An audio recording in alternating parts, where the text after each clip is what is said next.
আসসালামু আলাইকুম সবাইকে। আজকে জামাইয়ের পছন্দ মতো জামাইয়ের দেয়া রেসিপি অনুসারে কিন্তু রান্না করেছি। চলুন দেখে আসি কি রান্না করেছি, কীরকমভাবে রান্না করেছি। তো প্রথমে গরুর মাংসটিকে পিস পিস করে কেটে নিয়েছি। গরুর মাংস একদম ফ্রেশ ছিল, আর ফ্রেশ গরুর মাংস খেতে কিন্তু বেশি স্বাদ হয়। তো গরুর মাংসের মধ্যে একটা সুন্দর একটা হাড্ডি ছিল। এই হাড্ডিওয়ালা মাংসটা আমার খুবই পছন্দের। তো মাংসের ভিতরে দিয়ে দিলাম পেঁয়াজ কুচি। হাতে মাখা গরুর মাংসই না আমার কাছে বেশি ভালো লাগে। যতই আমি মশলা কষাই নেই না কেন, হাতে মাখা মাংসের স্বাদই আলাদা। এই মাংসের স্বাদের ভাগ হবে না। তো পেঁয়াজ কুচি দেওয়ার পরে এর মধ্যে সব রসুন বাটা, আদা বাটা, গরম মশলা, আস্ত গরম মশলা দিলাম। তার মধ্যে ধনিয়া গুঁড়া, জিরা গুঁড়া, মরিচের গুঁড়া এবং হলুদ গুঁড়া দিয়ে দিব। আপনারা যে যেরকম ঝাল খান সেই অনুযায়ী মরিচের গুঁড়া দেবেন। মাংস সাধারণত একটু ঝাল বেশি হলে ভালো লাগে, আর আমরা এমনিতে একটু ঝাল বেশি খাই। তারপর লবণ তেল দিয়ে ভালো করে মেখে নিচ্ছি। দেখেন মাংসের কালারটা কত সুন্দর আসছে। ভালো করে মেখে নিতে হবে যেন সব মশলা মাংসের গায়ে একদম ঠিকঠাকভাবে লেগে যায়।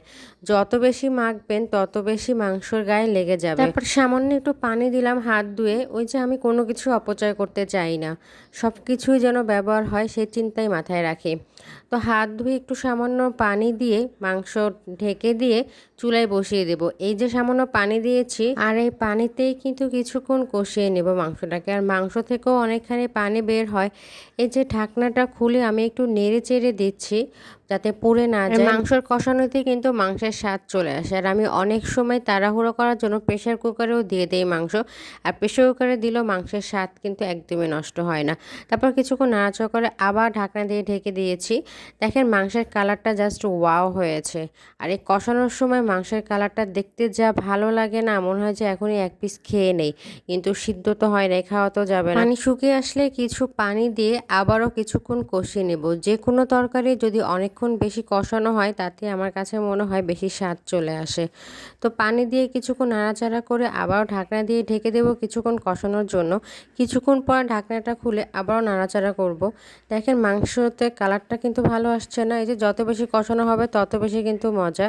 তো এখন আমি পরিমাণ মতো ঝোল দিয়ে দেবো, কারণ অনেকক্ষণ যাবৎ কিন্তু মাংসটাকে কষানো হয়ে গিয়েছে, আর মাংস কষাতে হবে না।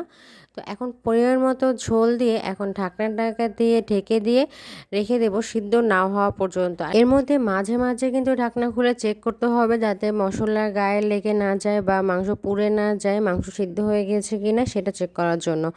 মাংস সিদ্ধ হয়ে গেলে নামানোর আগে আগে চুলার আঁচ একদম লো হিটে দিয়ে আস্ত কাঁচামরিচ কয়েকটা দিয়ে এবং ভাজা জিরে গুঁড়ো দিয়ে ঢাকনা দিয়ে ঢেকে রাখতে হবে।